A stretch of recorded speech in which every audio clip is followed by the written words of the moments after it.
ریاست نے supreme court کے اعتراضات کے بعد درخواست واپس لے لی ہے۔ پاکستان تحریک انصاف کے رہنما سلمان اکرم راجہ کی جانب سے کہا گیا ہے کہ عدالتی حکم پر عمل نہ کرانے کا اب کوئی جواز نہیں ہے۔ بانی پی ٹی آئی کو فوری طور پر شفا انٹرنیشنل اسپتال منتقل کیا جائے۔ سلمان اکرم راجہ نے مزید کہا کہ سپریم کورٹ کے حکم کی تعمیل میں مزید تاخیر کی اب کوئی گنجائش نہیں ہے۔ سلمان اکرم راجہ نے ایکس پر بیان میں کہا کہ آج کا دن فیصلہ کن ہے۔ ریاست نے سپریم کورٹ کے اعتراضات کے بعد درخواست واپس لی۔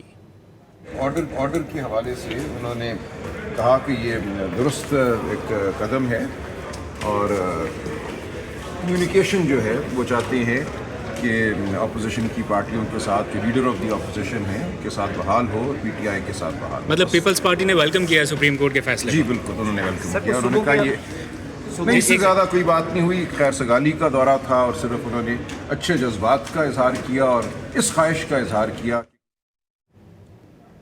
پاکستان تحریک انصاف کے رہنما سلمان اکرم راجہ کی جانب سے ایکس پر بیان دیا گیا ہے جس میں انہوں نے کہا ہے کہ ریاست نے سپریم کورٹ کے اعتراضات کے بعد درخواست واپس لی۔